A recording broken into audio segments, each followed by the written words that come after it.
Primera carta de San Pablo a los Corintios. Primera de Corintios, capítulo 1. Pablo, llamado por la voluntad de Dios a ser apóstol de Cristo Jesús, y nuestro hermano Sóstenes, a la iglesia de Dios que está en Corinto, a los que han sido santificados en Cristo Jesús y llamados a ser su santo pueblo, junto con todos los que en todas partes invocan el nombre de nuestro Señor Jesucristo, Señor de ellos y de nosotros. Que Dios nuestro Padre y el Señor Jesucristo les concedan gracia y paz. Siempre doy gracias a Dios por ustedes, pues Él, en Cristo Jesús, les ha dado su gracia. Unidos a Cristo, ustedes se han llenado de toda riqueza, tanto en palabra como en conocimiento. Así se ha confirmado en ustedes nuestro testimonio acerca de Cristo, de modo que no les falta ningún don espiritual mientras esperan con ansias que se manifieste nuestro Señor Jesucristo. Él los mantendrá firmes hasta el fin, para que sean irreprochables en el día de nuestro Señor Jesucristo. Fiel es Dios, quien los ha llamado a tener comunión con su Hijo Jesucristo nuestro Señor. Les suplico, hermanos, en el nombre de nuestro Señor Jesucristo, que todos vivan en armonía y que no haya divisiones entre ustedes, sino que se mantengan unidos en un mismo pensar y en un mismo propósito. Digo esto, hermanos míos, porque algunos de la familia de Cloé me han informado que hay rivalidades entre ustedes. Me refiero a que unos dicen, yo sigo a Pablo, otros afirman, yo a Apolos, otros, yo a Cefas, y otros, yo a Cristo. ¿Cómo? ¿Está dividido Cristo? ¿Acaso Pablo fue crucificado por ustedes? ¿O es que fueron bautizados en el nombre de Pablo? Gracias a Dios que no bauticé a ninguno de ustedes, excepto a Crispo y a Gayo, de modo que nadie puede decir que fue bautizado en mi nombre. Bueno, también bauticé a la familia de Estéfanas. Fuera de estos, no recuerdo haber bautizado a ningún otro, pues Cristo no me envió a bautizar sino a predicar el Evangelio, y eso sin discursos de sabiduría humana, para que la cruz de Cristo no perdiera su eficacia. Me explico. El mensaje de la cruz es una locura para los que se pierden.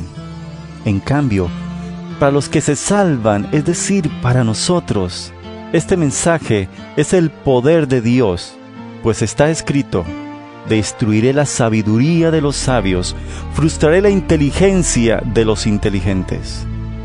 ¿Dónde está el sabio? ¿Dónde el erudito? ¿Dónde el filósofo de esta época? ¿No ha convertido Dios en locura la sabiduría de este mundo? Ya que Dios en su sabio designio dispuso que el mundo no lo conociera mediante la sabiduría humana, tuvo a bien salvar mediante la locura de la predicación a los que creen. Los judíos piden señales milagrosas y los gentiles buscan sabiduría, mientras que nosotros predicamos a Cristo crucificado. Este mensaje es motivo de tropiezo para los judíos y es locura para los gentiles. Pero para los que Dios ha llamado, lo mismo judíos que gentiles, Cristo es el poder de Dios y la sabiduría de Dios. Pues la locura de Dios es más sabia que la sabiduría humana, y la debilidad de Dios es más fuerte que la fuerza humana. Hermanos, consideren su propio llamamiento. No muchos de ustedes son sabios según criterios meramente humanos, ni son muchos los poderosos, ni muchos los de noble cuna. Pero Dios escogió lo insensato del mundo para avergonzar a los sabios, y escogió lo débil del mundo para avergonzar a los poderosos. También escogió Dios lo más bajo y despreciado, y lo que no es nada, para anular lo que es, a fin de que en su presencia nadie pueda jactarse. Pero gracias a Él, ustedes están unidos a Cristo Jesús, a quien Dios ha hecho nuestra sabiduría, es decir, nuestra justificación, santificación y redención, para que, como está escrito, si alguien ha de gloriarse, que se gloríe en el Señor. Primera de Corintios, capítulo 2. Yo mismo, hermanos, cuando fui a anunciarles el testimonio de Dios, no lo hice con gran elocuencia y sabiduría. Me propuse más bien, estando entre ustedes, no saber de cosa alguna excepto de Jesucristo y de éste crucificado. Es más, me presenté ante ustedes con tanta debilidad que temblaba de miedo. No les hablé ni les prediqué con palabras sabias y elocuentes, sino con demostración del poder del Espíritu, para que la fe de ustedes no dependiera de la sabiduría humana, sino del poder de Dios. En cambio, hablamos con sabiduría entre los que han alcanzado madurez, pero no con la sabiduría de este mundo, ni con la de sus gobernantes, los cuales terminarán en nada. Más bien, exponemos el misterio de la sabiduría de Dios, una sabiduría que ha estado escondida y que Dios había destinado para nuestra gloria desde la eternidad. Ninguno de los gobernantes de este mundo la entendió, porque de haberla entendido, no habrían crucificado al Señor de la gloria.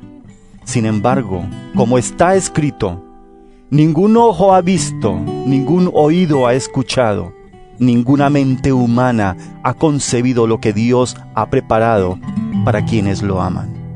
Ahora bien, Dios nos ha revelado esto por medio de su Espíritu, pues el Espíritu lo examina todo, hasta las profundidades de Dios. En efecto, ¿quién conoce los pensamientos del ser humano sino su propio espíritu que está en él? Asimismo, nadie conoce los pensamientos de Dios sino el Espíritu de Dios. Nosotros no hemos recibido el espíritu del mundo, sino el Espíritu que procede de Dios, para que entendamos lo que por su gracia Él nos ha concedido. Esto es precisamente de lo que hablamos, no con las palabras que enseña la sabiduría humana, sino con las que enseña el Espíritu. De modo que expresamos verdades espirituales en términos espirituales. El que no tiene el Espíritu no acepta lo que procede del Espíritu de Dios, pues para él es locura. No puede entenderlo porque hay que discernirlo espiritualmente. En cambio, el que es espiritual lo juzga todo, aunque él mismo no está sujeto al juicio de nadie, porque ¿quién ha conocido la mente del Señor para que pueda instruirlo? Nosotros, por nuestra parte, tenemos la mente de Cristo. Primera de Corintios, capítulo 3. Yo, hermanos, no pude dirigirme a ustedes como espirituales, sino como a inmaduros, apenas niños en Cristo.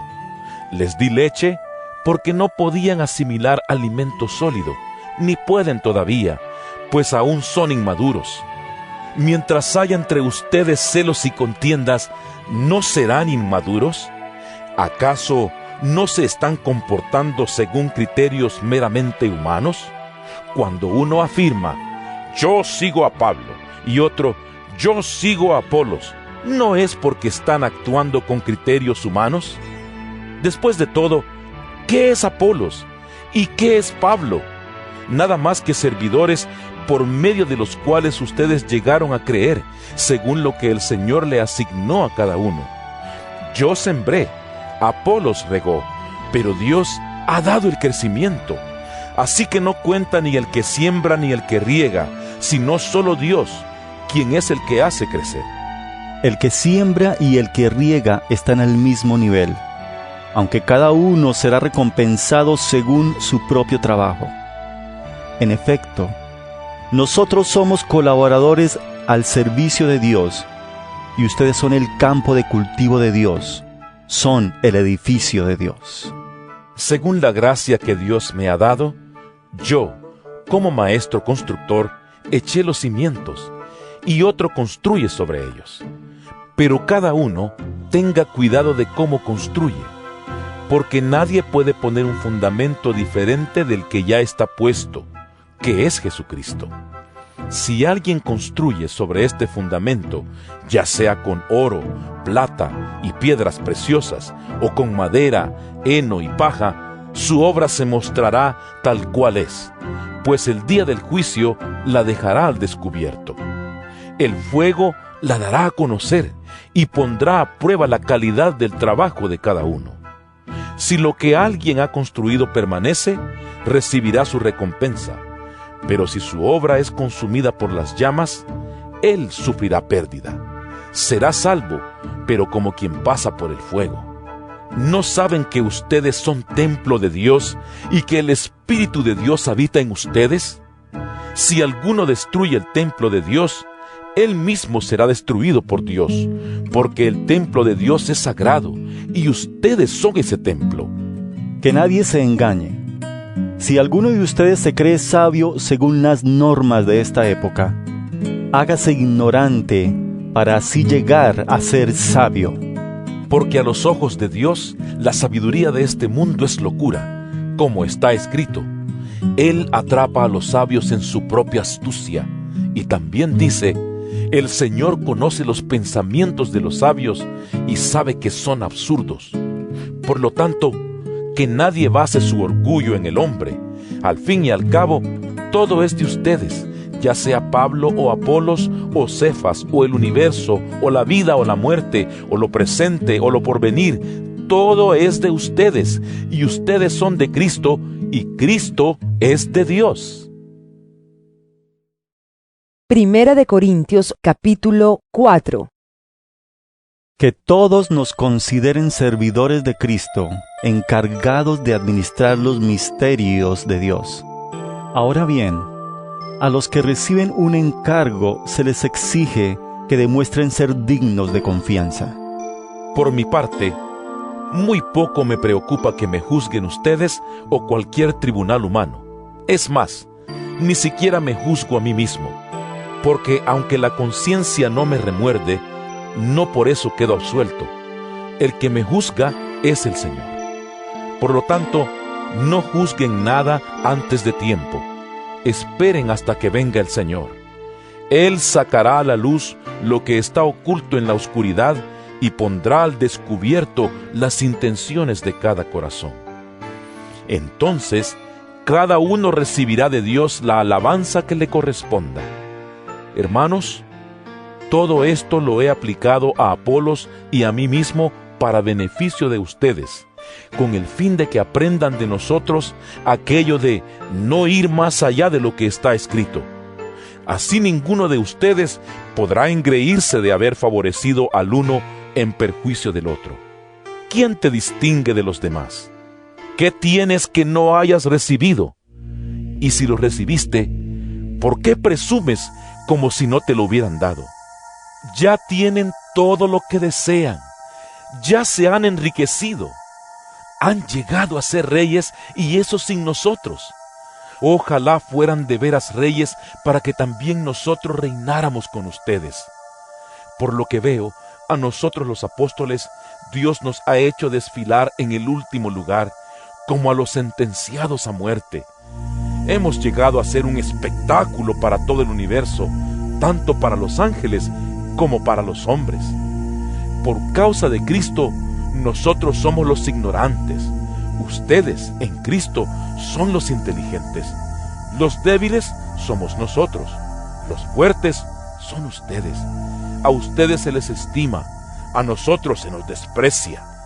Hasta el momento pasamos hambre, tenemos sed, nos falta ropa, se nos maltrata, no tenemos dónde vivir. Con estas manos nos matamos trabajando. Si nos maldicen, bendecimos. Si nos persiguen, los soportamos. Si nos calumnian, los tratamos con gentileza. Se nos considera la escoria de la tierra, la basura del mundo, y así hasta el día de hoy. No les escribo esto para avergonzarlos, sino para amonestarlos como a hijos míos amados. De hecho, aunque tuvieran ustedes miles de tutores en Cristo, padres sí que no tienen muchos, porque mediante el Evangelio yo fui el Padre que los engendró en Cristo Jesús. Por tanto, les ruego que sigan mi ejemplo. Con este propósito les envié a Timoteo, mi amado y fiel hijo en el Señor. Él les recordará mi manera de comportarme en Cristo Jesús, como enseño por todas partes y en todas las iglesias. Ahora bien, algunos de ustedes se han vuelto presuntuosos, pensando que no iré a verlos. Lo cierto es que, si Dios quiere, iré a visitarlos muy pronto, y ya veremos no solo cómo hablan, sino cuánto poder tienen esos presumidos. Porque el reino de Dios no es cuestión de palabras, sino de poder. ¿Qué prefieren? ¿Que vaya a verlos con un látigo o con amor y espíritu apacible? Primera de Corintios capítulo 5. Es ya del dominio público que hay entre ustedes un caso de inmoralidad sexual que ni siquiera entre los paganos se tolera. A saber, que uno de ustedes tiene por mujer a la esposa de su padre, y de esto se sienten orgullosos. ¿No debieran más bien haber lamentado lo sucedido y expulsado de entre ustedes al que hizo tal cosa? Yo, por mi parte, aunque no estoy físicamente entre ustedes, sí estoy presente en espíritu, y ya he juzgado como si estuviera presente al que cometió ese pecado. Cuando se reúnan en el nombre de nuestro Señor Jesús, y con su poder yo los acompañe en espíritu, entreguen a este hombre a Satanás para destrucción de su naturaleza pecaminosa, a fin de que su espíritu sea salvo en el día del Señor. Hacen mal en jactarse. ¿No se dan cuenta de que un poco de levadura hace fermentar toda la masa? Desháganse de la vieja levadura para que sean masa nueva, panes sin levadura como lo son en realidad. Porque Cristo, nuestro Cordero Pascual, ya ha sido sacrificado. Así que celebremos nuestra Pascua no con la vieja levadura, que es la malicia y la perversidad, sino con pan sin levadura, que es la sinceridad y la verdad. Por carta ya les he dicho que no se relacionen con personas inmorales. Por supuesto, no me refería a la gente inmoral de este mundo, ni a los avaros, estafadores o idólatras. En tal caso, tendrían ustedes que salirse de este mundo. Pero en esta carta quiero aclararles que no deben relacionarse con nadie que, llamándose hermano, sea inmoral o avaro, idólatra, calumniador, borracho o estafador. Con tal persona ni siquiera deben juntarse para comer. ¿Acaso me toca a mí juzgar a los de afuera? ¿No son ustedes los que deben juzgar a los de adentro? Dios juzgará a los de afuera. Expulsen al malvado de entre de ustedes. Primera de Corintios capítulo 6. Si alguno de ustedes tiene un pleito con otro, ¿cómo se atreve a presentar demanda ante los inconversos en vez de acudir a los creyentes? ¿Acaso no saben que los creyentes juzgarán al mundo? Y si ustedes han de juzgar al mundo, ¿cómo no van a ser capaces de juzgar casos insignificantes? ¿No saben que aún a los ángeles los juzgaremos? ¿Cuánto más los asuntos de esta vida? Por tanto, si tienen pleitos sobre tales asuntos, ¿cómo es que nombran como jueces a los que no cuentan para nada ante la iglesia? Digo esto para que les dé vergüenza. ¿Acaso no hay entre ustedes nadie lo bastante sabio como para juzgar un pleito entre creyentes? Al contrario, un hermano demanda a otro, y esto ante los incrédulos. En realidad, ya es una grave falla el solo hecho de que haya pleitos entre ustedes. ¿No sería mejor soportar la injusticia? ¿No sería mejor dejar que los defrauden? Lejos de eso, son ustedes los que defraudan y cometen injusticias. Y conste que se trata de sus hermanos. ¿No saben que los malvados no heredarán el reino de Dios? No se dejen engañar, ni los fornicarios, ni los idólatras, ni los adúlteros, ni los sodomitas, ni los pervertidos sexuales, ni los ladrones, ni los avaros, ni los borrachos, ni los calumniadores, ni los estafadores heredarán el reino de Dios. Y eso eran algunos de ustedes. Pero ya han sido lavados, ya han sido santificados, ya han sido justificados en el nombre del Señor Jesucristo y por el Espíritu de nuestro Dios. Todo me está permitido, pero no todo es para mi bien. Todo me está permitido, pero no dejaré que nada me domine.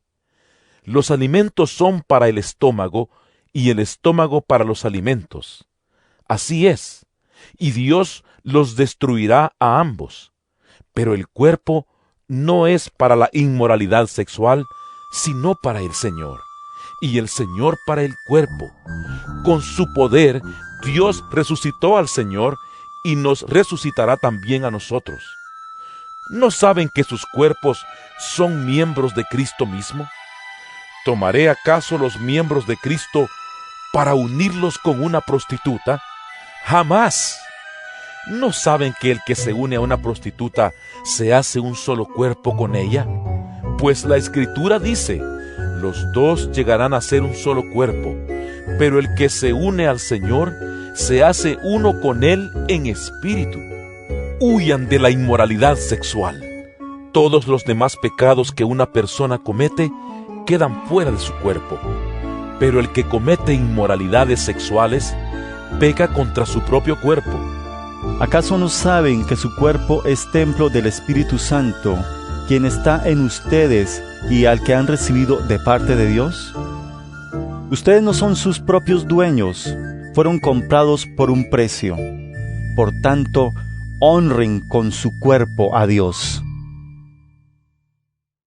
Primera de Corintios capítulo 7. Paso ahora a los asuntos que me plantearon por escrito. Es mejor no tener relaciones sexuales, pero en vista de tanta inmoralidad, cada hombre debe tener su propia esposa y cada mujer su propio esposo. El hombre debe cumplir su deber conyugal con su esposa, e igualmente la mujer con su esposo. La mujer ya no tiene derecho sobre su propio cuerpo, sino su esposo. Tampoco el hombre tiene derecho sobre su propio cuerpo, sino su esposa. No se nieguen el uno al otro, a no ser de común acuerdo, y solo por un tiempo, para dedicarse a la oración. No tarden en volver a unirse nuevamente. De lo contrario, pueden caer en tentación de Satanás por falta de dominio propio. Ahora bien, esto lo digo como una concesión y no como una orden. En realidad, preferiría que todos fueran como yo. No obstante, cada uno tiene de Dios su propio don. Este posee uno, aquel otro. A los solteros y a las viudas les digo que sería mejor que se quedaran como yo. Pero si no pueden dominarse, que se casen, porque es preferible casarse que quemarse de pasión. A los casados les doy la siguiente orden: no yo, sino el Señor, que la mujer no se separe de su esposo. Sin embargo, si se separa, que no se vuelva a casar, de lo contrario, que se reconcilie con su esposo. Asimismo, que el hombre no se divorcie de su esposa.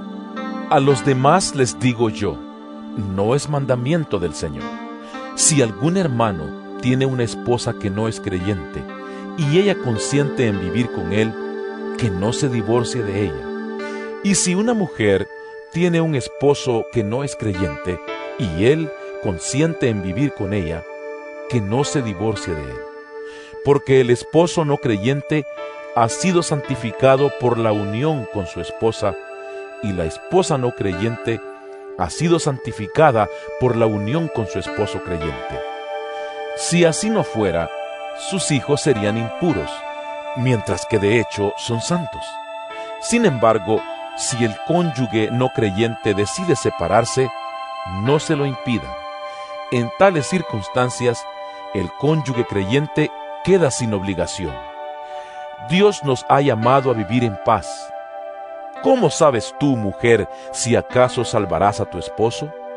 ¿O cómo sabes tú, hombre, si acaso salvarás a tu esposa? En cualquier caso, cada uno debe vivir conforme a la condición que el Señor le asignó y a la cual Dios lo ha llamado. Esta es la norma que establezco en todas las iglesias. ¿Fue llamado alguno estando ya circuncidado? Que no disimule su condición. ¿Fue llamado alguno sin estar circuncidado? Que no se circuncide.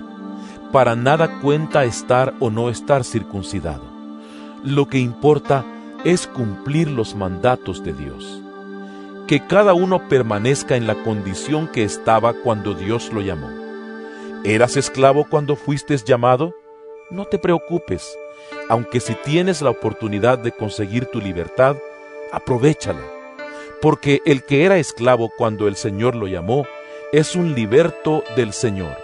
Del mismo modo, el que era libre cuando fue llamado, es un esclavo de Cristo. Ustedes fueron comprados por un precio.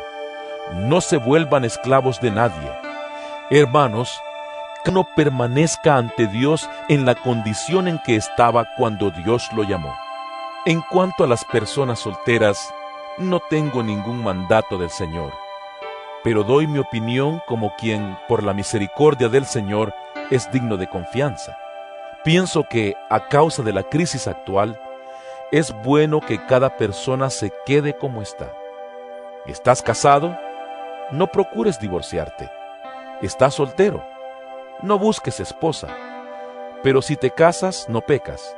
Y si una joven se casa, tampoco comete pecado. Sin embargo, los que se casan tendrán que pasar por muchos aprietos y yo quiero evitárselos. Lo que quiero decir, hermanos, es que nos queda poco tiempo. De aquí en adelante, los que tienen esposa deben vivir como si no la tuvieran. Los que lloran, como si no lloraran. Los que se alegran, como si no se alegraran. Los que compran algo, como si no lo poseyeran. Los que disfrutan de las cosas de este mundo, como si no disfrutaran de ellas. Porque este mundo, en su forma actual, está por desaparecer. Yo preferiría que estuvieran libres de preocupaciones. El soltero se preocupa de las cosas del Señor y de cómo agradarlo, pero el casado se preocupa de las cosas de este mundo y de cómo agradar a su esposa. Sus intereses están divididos.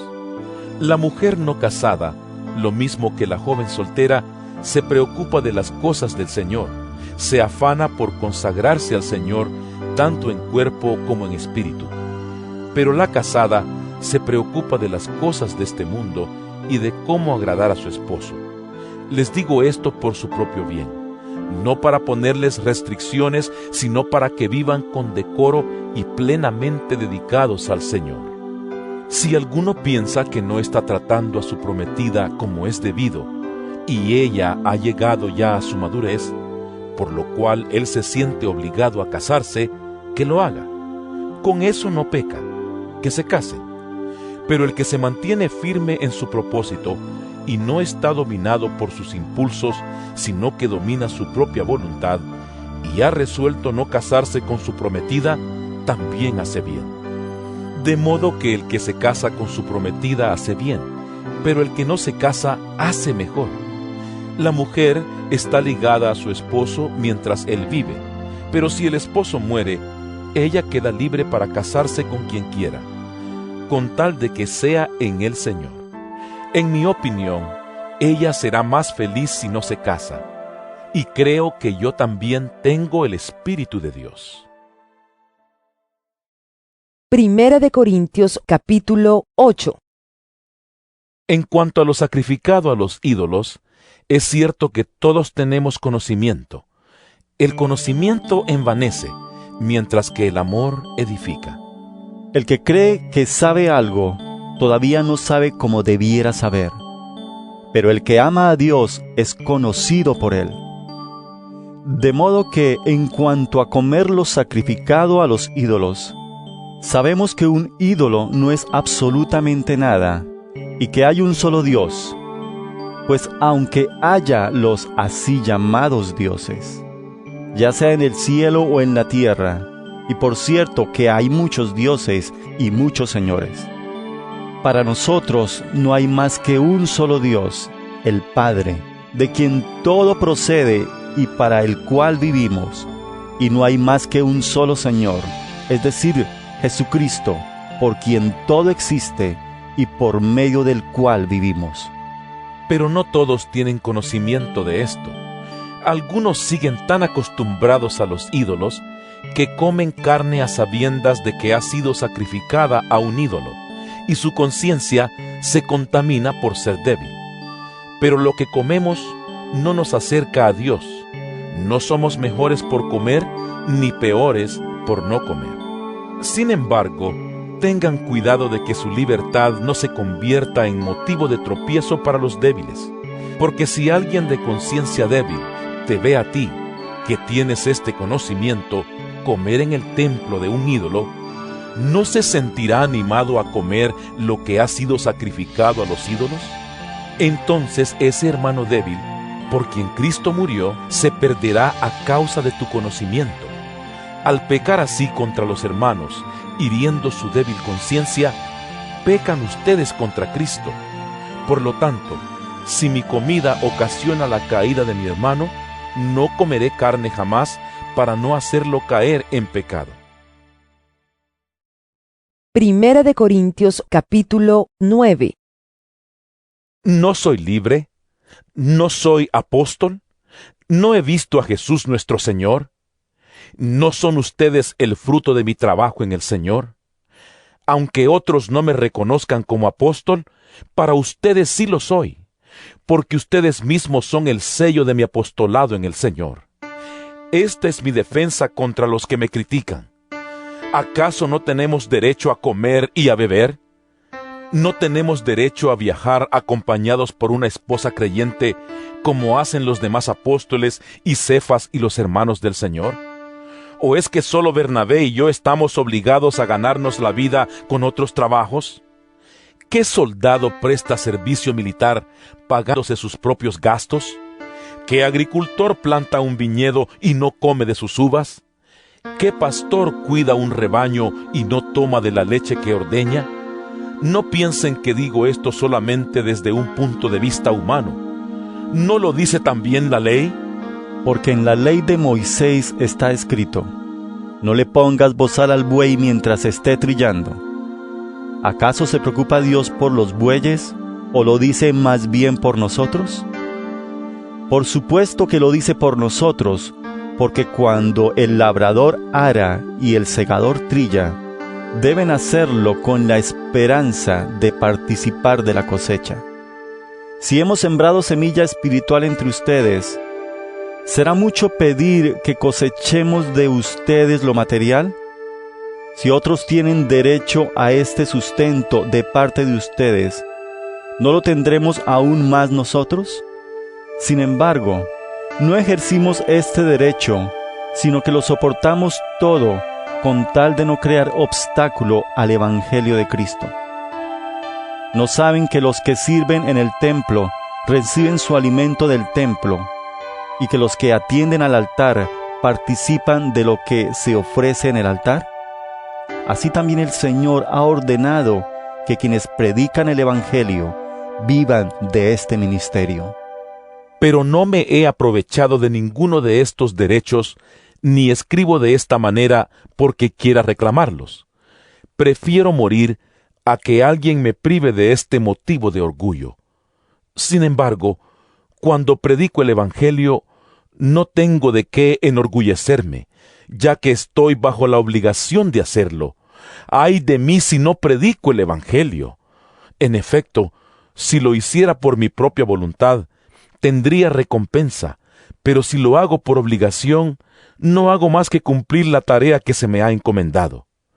¿Cuál es entonces mi recompensa? Pues que al predicar el Evangelio pueda presentarlo gratuitamente sin hacer valer mi derecho. Aunque soy libre respecto a todos, de todos me he hecho esclavo para ganar a tantos como sea posible.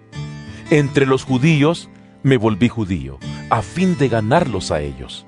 Entre los que viven bajo la ley, me volví como los que están sometidos a ella, aunque yo mismo no vivo bajo la ley, a fin de ganar a estos. Entre los que no tienen la ley, me volví como los que están sin ley, aunque no estoy libre de la ley de Dios, sino comprometido con la ley de Cristo, a fin de ganar a los que están sin ley. Entre los débiles me hice débil, a fin de ganar a los débiles. Me hice todo para todos, a fin de salvar a algunos por todos los medios posibles. Todo esto lo hago por causa del Evangelio, para participar de sus frutos. ¿No saben que en una carrera todos los corredores compiten, pero solo uno obtiene el premio? Corran pues de tal modo que lo obtengan. Todos los deportistas se entrenan con mucha disciplina. Ellos lo hacen para obtener un premio que se echa a perder. Nosotros, en cambio, por uno que dura para siempre. Así que yo no corro como quien no tiene meta. No lucho como quien da golpes al aire. Más bien, golpeo mi cuerpo y lo domino. No sea que, después de haber predicado a otros, yo mismo quede descalificado. Primera de Corintios, capítulo 10. No quiero que desconozcan, hermanos, que nuestros antepasados estuvieron todos bajo la nube y que todos atravesaron el mar. Todos ellos fueron bautizados en la nube y en el mar para unirse a Moisés. Todos también comieron el mismo alimento espiritual y tomaron la misma bebida espiritual, pues bebían de la roca espiritual que los acompañaba, y la roca era Cristo. Sin embargo, la mayoría de ellos no agradaron a Dios y sus cuerpos quedaron tendidos en el desierto. Todo eso sucedió para servirnos de ejemplo, a fin de que no nos apasionemos por lo malo como lo hicieron ellos. No sean idólatras, como lo fueron algunos de ellos. Según está escrito, se sentó el pueblo a comer y a beber, y se entregó al desenfreno. No cometamos inmoralidad sexual como algunos lo hicieron, por lo que un solo día perecieron 23,000. Tampoco pongamos a prueba al Señor como lo hicieron algunos y murieron víctimas de las serpientes. Ni murmuren contra Dios como lo hicieron algunos y sucumbieron a manos del ángel destructor. Todo eso les sucedió para servir de ejemplo, y quedó escrito para advertencia nuestra, pues a nosotros nos ha llegado el fin de los tiempos. Por lo tanto, si alguien piensa que está firme, tenga cuidado de no caer. Ustedes no han sufrido ninguna tentación que no sea común al género humano. Pero Dios es fiel y no permitirá que ustedes sean tentados más allá de lo que puedan aguantar. Más bien, cuando llegue la tentación, Él les dará también una salida a fin de que puedan resistir. Por tanto, mis queridos hermanos, huyan de la idolatría. Me dirijo a personas sensatas. Juzguen ustedes mismos lo que digo. Esa copa de bendición por la cual damos gracias, ¿no significa que entramos en comunión con la sangre de Cristo? Ese pan que partimos, ¿no significa que entramos en comunión con el cuerpo de Cristo? Hay un solo pan del cual todos participamos. Por eso, aunque somos muchos, formamos un solo cuerpo. Consideren al pueblo de Israel como tal. ¿No entran en comunión con el altar los que comen de lo sacrificado? ¿Qué quiero decir con esta comparación? ¿Que el sacrificio que los gentiles ofrecen a los ídolos sea algo, o que el ídolo mismo sea algo?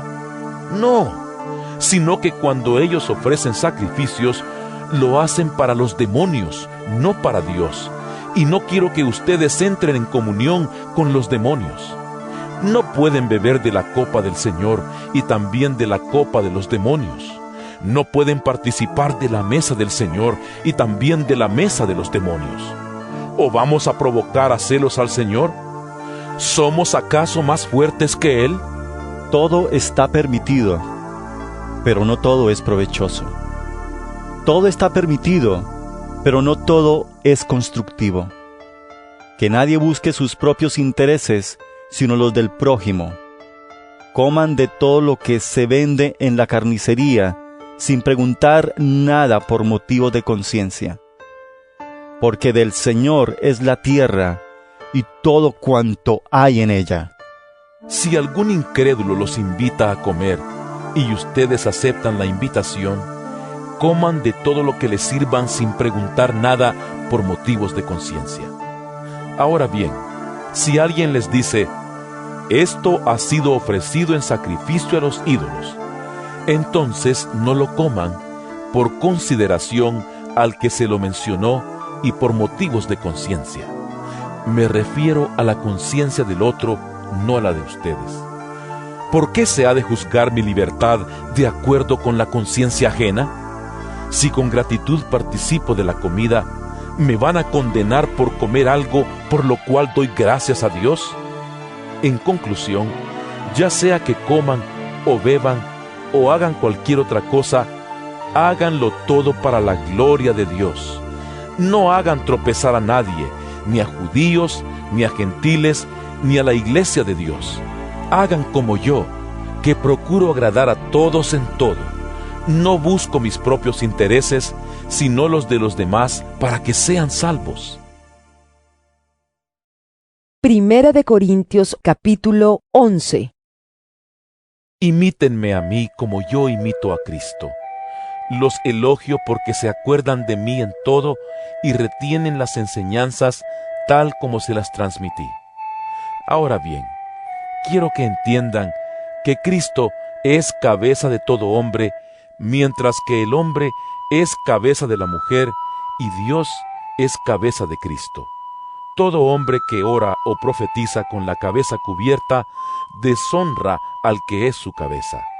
En cambio, toda mujer que ora o profetiza con la cabeza descubierta deshonra al que es su cabeza. Es como si estuviera rasurada. Si la mujer no se cubre la cabeza, que se corte también el cabello. Pero si es vergonzoso para la mujer tener el pelo corto o la cabeza rasurada, que se la cubra.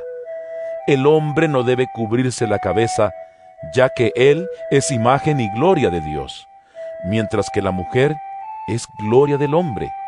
De hecho, el hombre no procede de la mujer, sino la mujer del hombre. Ni tampoco fue creado el hombre a causa de la mujer, sino la mujer a causa del hombre. Por esta razón y a causa de los ángeles, la mujer debe llevar sobre la cabeza señal de autoridad. Sin embargo, en el Señor, ni la mujer existe aparte del hombre, ni el hombre aparte de la mujer. Porque así como la mujer procede del hombre, también el hombre nace de la mujer. Pero todo proviene de Dios.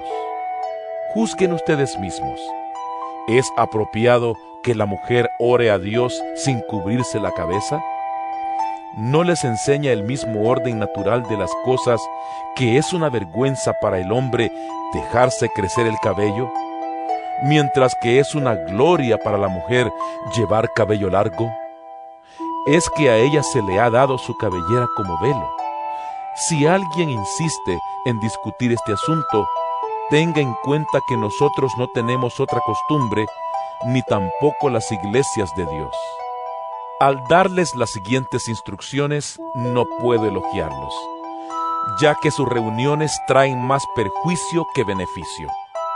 En primer lugar, oigo decir que cuando se reúnen como iglesia, hay divisiones entre ustedes, y hasta cierto punto lo creo.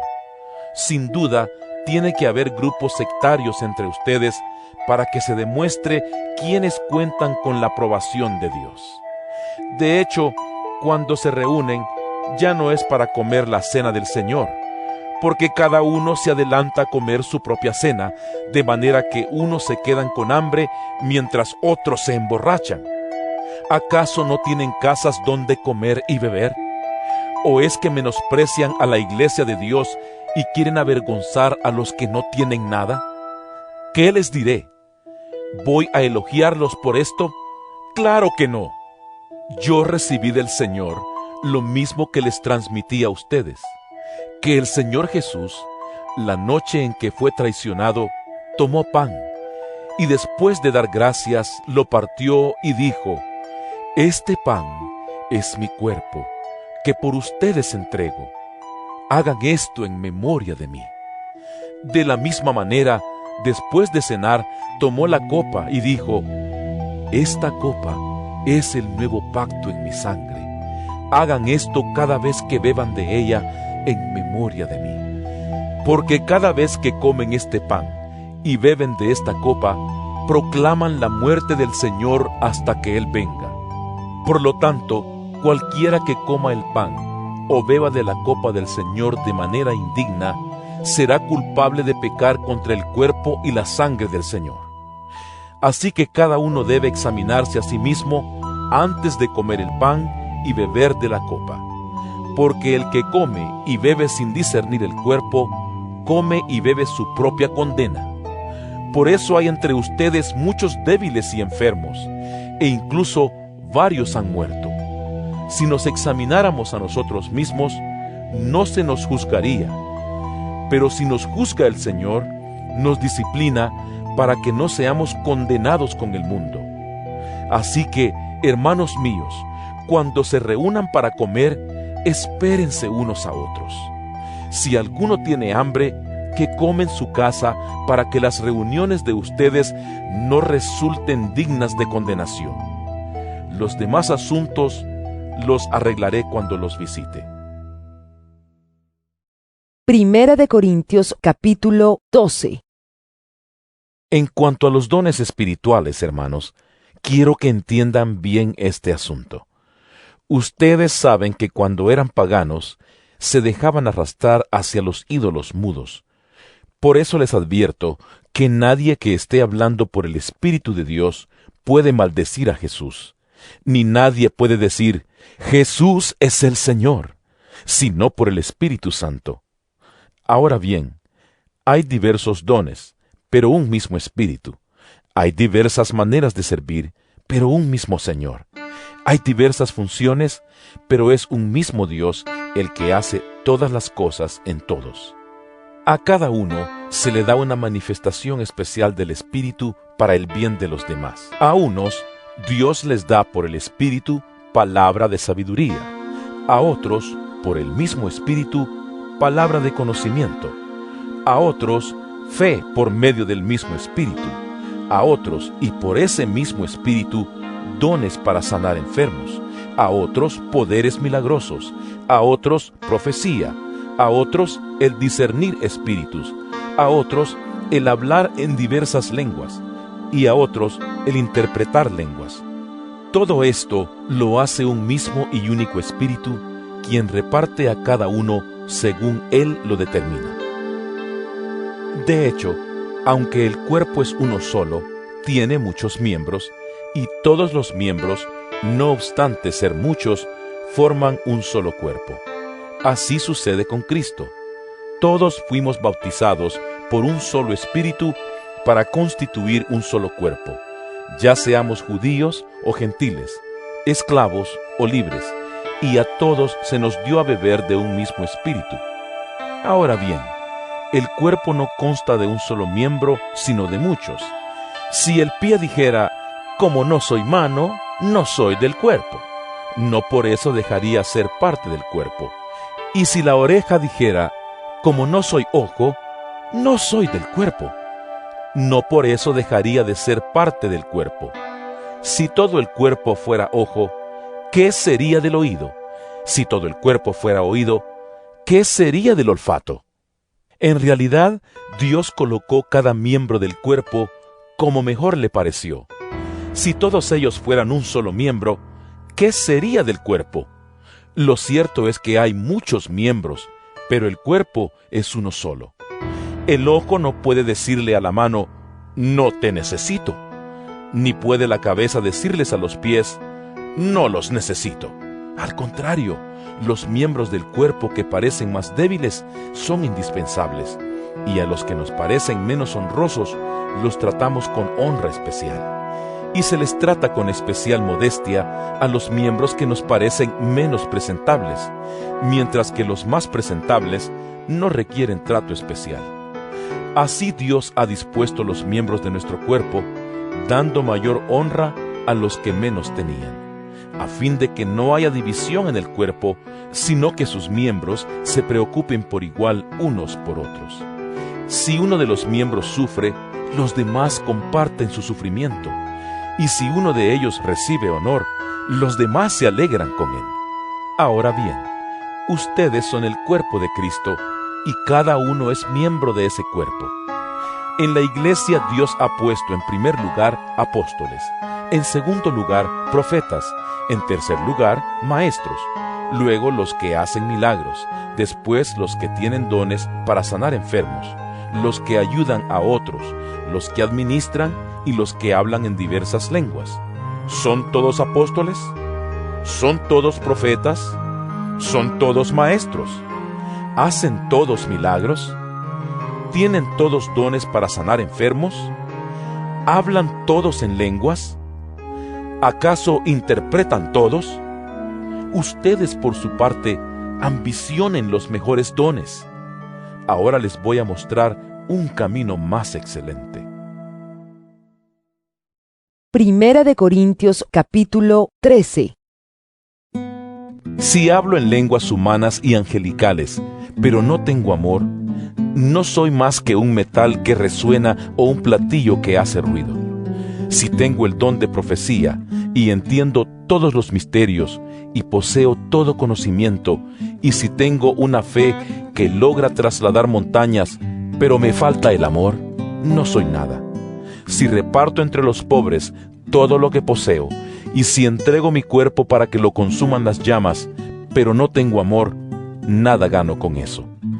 El amor es paciente, es bondadoso. El amor no es envidioso ni jactancioso, ni orgulloso. No se comporta con rudeza, no es egoísta, no se enoja fácilmente, no guarda rencor. El amor no se deleita en la maldad, sino que se regocija con la verdad. Todo lo disculpa, todo lo cree, todo lo espera, todo lo soporta. El amor jamás se extingue, mientras que el don de profecía cesará. El de lengua será silenciado y el de conocimiento desaparecerá, porque conocemos y profetizamos de manera imperfecta, pero cuando llegue lo perfecto, lo imperfecto desaparecerá. Cuando yo era niño, hablaba como niño, pensaba como niño, razonaba como niño. Cuando llegué a ser adulto, dejé atrás las cosas de niño. Ahora vemos de manera indirecta y velada, como en un espejo, pero entonces veremos cara a cara. Ahora conozco de manera imperfecta, pero entonces conoceré tal y como soy conocido. Ahora pues, permanecen estas tres virtudes: la fe, la esperanza y el amor. Pero la más excelente de ellas es el amor. Primera de Corintios capítulo 14. Empéñense en seguir el amor y ambicionen los dones espirituales, sobre todo el de profecía, porque el que habla en lenguas no habla a los demás sino a Dios. En realidad, nadie le entiende lo que dice, pues habla misterios por el Espíritu. En cambio, el que profetiza habla a los demás para edificarlos, animarlos y consolarlos. El que habla en lenguas se edifica a sí mismo. En cambio, el que profetiza edifica a la iglesia. Yo quisiera que todos ustedes hablaran en lenguas, pero mucho más que profetizaran. El que profetiza aventaja al que habla en lenguas, a menos que éste también interprete para que la iglesia reciba edificación. Hermanos, si ahora fuera a visitarlos y les hablara en lenguas, ¿de qué les serviría a menos que les presentara alguna revelación, conocimiento, profecía o enseñanza? Aún en el caso de los instrumentos musicales, tales como la flauta o el arpa, ¿cómo se reconocerá lo que tocan si no dan distintamente sus sonidos? Y si la trompeta no da un toque claro, ¿quién se va a preparar para la batalla? Así sucede con ustedes. a menos que su lengua pronuncie palabras comprensibles. ¿Cómo se sabrá lo que dicen? ¿Cómo será si hablaran al aire? Será como si hablaran al aire. ¿Quién sabe cuántos idiomas hay en el mundo y ninguno carece de sentido?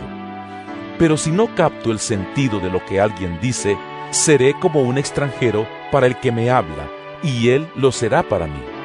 Por eso ustedes, ya que tanto ambicionan dones espirituales, procuren que éstos abunden para la edificación de la iglesia.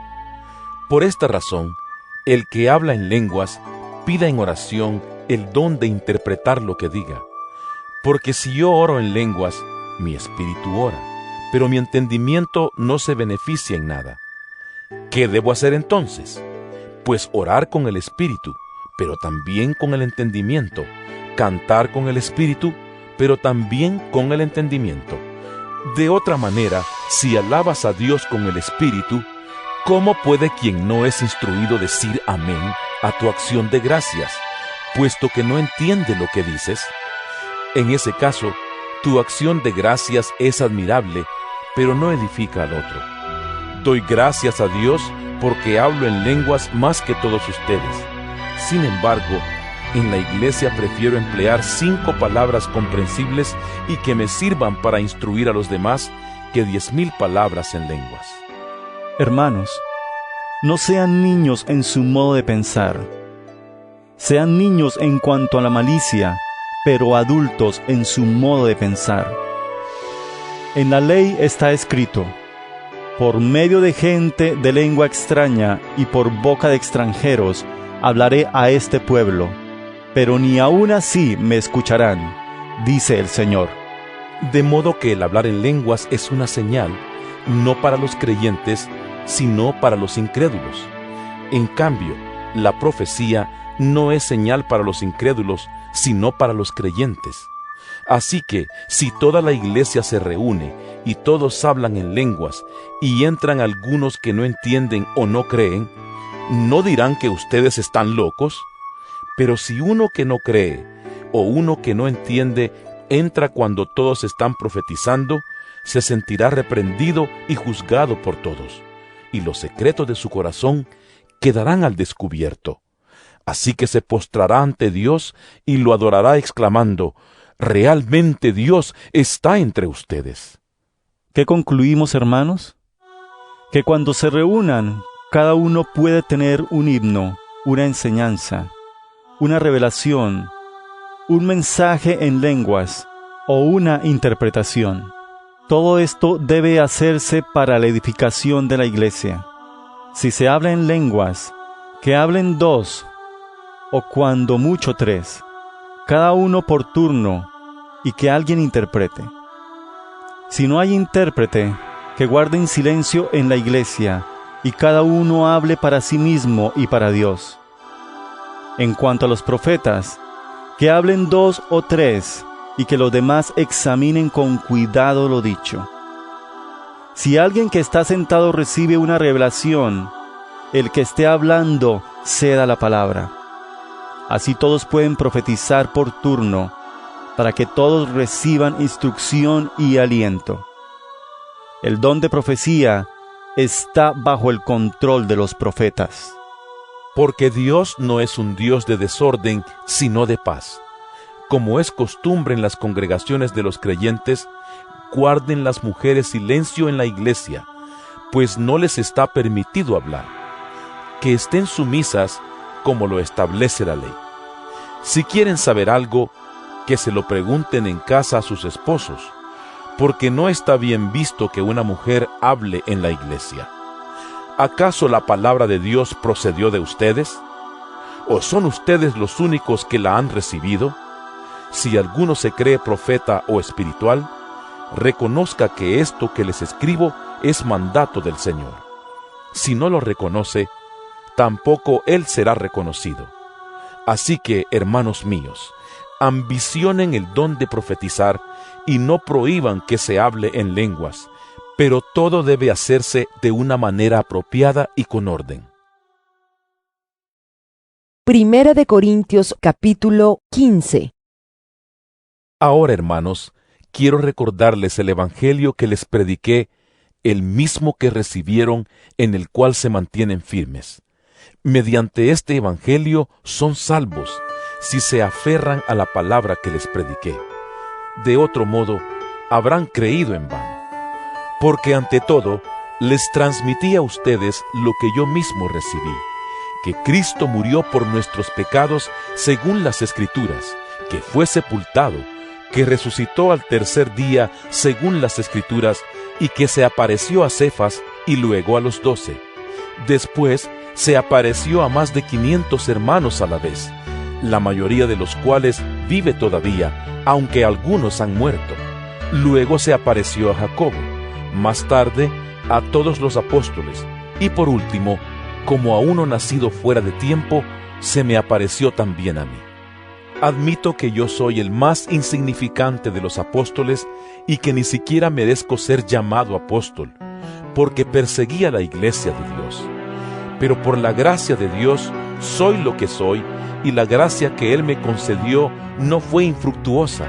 Al contrario, he trabajado con más tesón que todos ellos, aunque no yo, sino la gracia de Dios que está conmigo. En fin, ya sea que se trate de mí o de ellos, esto es lo que predicamos, y esto es lo que ustedes han creído.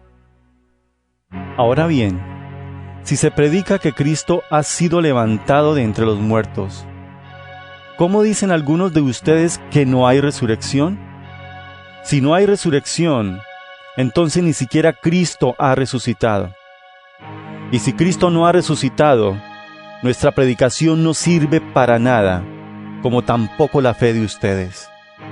Aún más, resultaríamos falsos testigos de Dios por haber testificado que Dios resucitó a Cristo, lo cual no habría sucedido si en verdad los muertos no resucitan. Porque si los muertos no resucitan, tampoco Cristo ha resucitado. Y si Cristo no ha resucitado, la fe de ustedes es ilusoria, y todavía están en sus pecados. En ese caso, también están perdidos los que murieron en Cristo. Si la esperanza que tenemos en Cristo fuera solo para esta vida, seríamos los más desdichados de todos los mortales. Lo cierto es que Cristo ha sido levantado de entre los muertos como primicias de los que murieron. De hecho, ya que la muerte vino por medio de un hombre, también por medio de un hombre viene la resurrección de los muertos. Pues así como en Adán todos mueren, también en Cristo todos volverán a vivir, pero cada uno en su debido orden. Cristo, las primicias, después, cuando Él venga, los que le pertenecen. Entonces vendrá el fin, cuando Él entregue el reino a Dios el Padre, luego de destruir todo dominio, autoridad y poder. Porque es necesario que Cristo reine hasta poner a todos sus enemigos debajo de sus pies. El último enemigo que será destruido es la muerte, pues Dios ha sometido todo a su dominio. Al decir que todo ha quedado sometido a su dominio, es claro que no se incluye a Dios mismo, quien todo lo sometió a Cristo. Y cuando todo le sea sometido, entonces el Hijo mismo se someterá a aquel que le sometió todo, para que Dios sea todo en todos. Si no hay resurrección, ¿qué sacan los que se bautizan por los muertos? Si en definitiva los muertos no resucitan, ¿por qué se bautizan por ellos? Y nosotros, ¿por qué nos exponemos al peligro a todas horas? Que cada día muero, hermanos, es tan cierto como el orgullo que siento por ustedes en Cristo Jesús nuestro Señor. ¿Qué he ganado si solo por motivos humanos en Éfeso luché contra las fieras?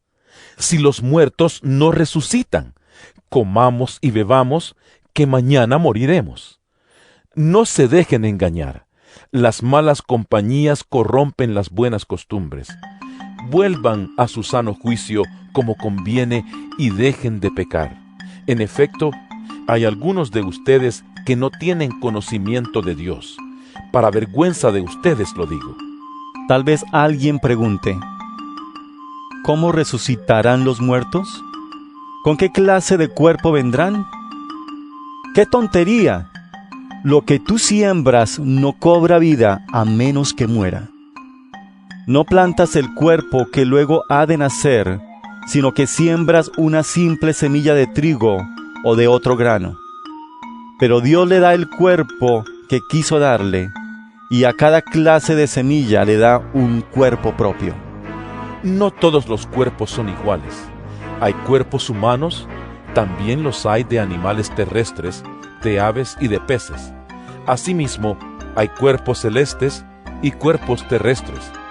Pero el esplendor de los cuerpos celestes es uno, y el de los cuerpos terrestres es otro.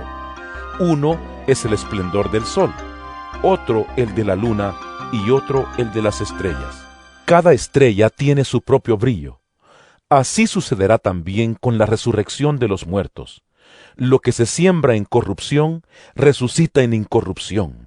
Lo que se siembra en oprobio, resucita en gloria. Lo que se siembra en debilidad, resucita en poder.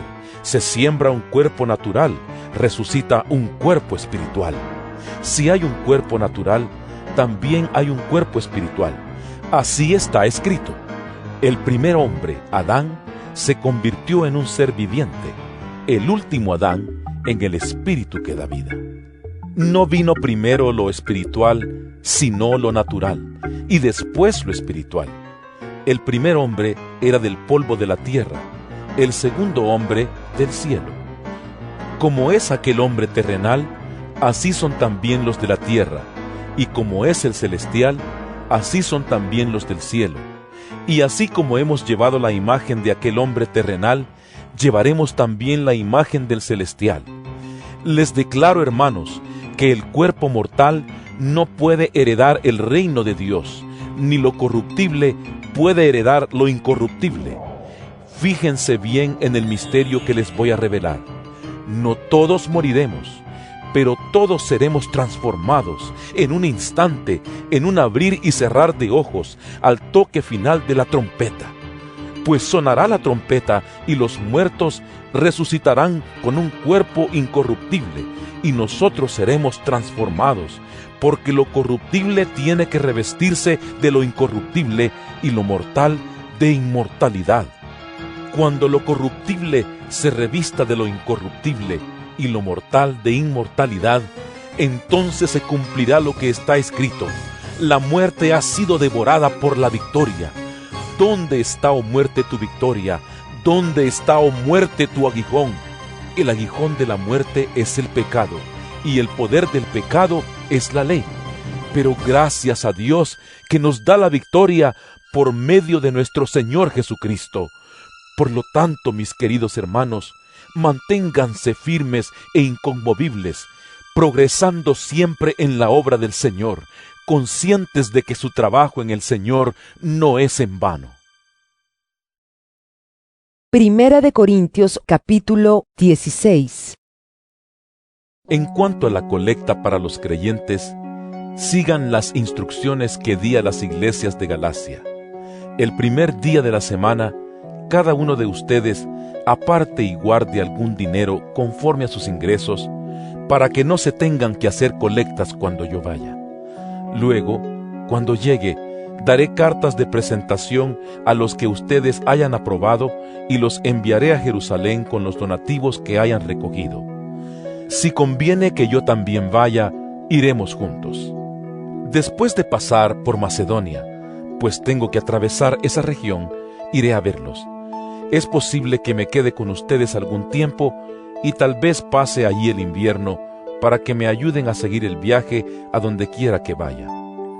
Esta vez no quiero verlos solo de paso, más bien espero permanecer algún tiempo con ustedes, si el Señor así lo permite. Pero me quedaré en Éfeso hasta Pentecostés, porque se me ha presentado una gran oportunidad para un trabajo eficaz, a pesar de que hay muchos en mi contra. Si llega Timoteo, procuren que se sienta cómodo entre ustedes, porque él trabaja como yo en la obra del Señor. Por tanto, que nadie lo menosprecie. Ayúdenlo a seguir su viaje en paz para que pueda volver a reunirse conmigo, pues estoy esperándolo junto con los hermanos. En cuanto a nuestro hermano Apolos, le rogué encarecidamente que, en compañía de otros hermanos, les hiciera una visita. No quiso de ninguna manera ir ahora, pero lo hará cuando se le presente la oportunidad. Manténganse alerta, permanezcan firmes en la fe, sean valientes y fuertes, hagan todo con amor. Bien saben que los de la familia de Estéfanas fueron los primeros convertidos de Acaya, y que se han dedicado a servir a los creyentes. Les recomiendo, hermanos, que se pongan a disposición de aquellos y de todo el que colabore en este arduo trabajo. Me alegré cuando llegaron Estéfanas, Fortunato y Acaico, porque ellos han suplido lo que ustedes no podían darme, ya que han tranquilizado mi espíritu y también el de ustedes. Tales personas merecen que se les exprese reconocimiento. Las iglesias de la provincia de Asia les mandan saludos.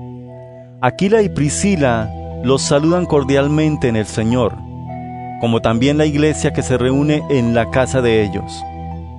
Todos los hermanos les mandan saludos. Salúdense unos a otros con un beso santo. Yo, Pablo, escribo este saludo de mi puño y letra. Si alguno no ama al Señor, quede bajo maldición. Maranata, que la gracia del Señor Jesús sea con ustedes. Los amo a todos ustedes en Cristo Jesús. Amén.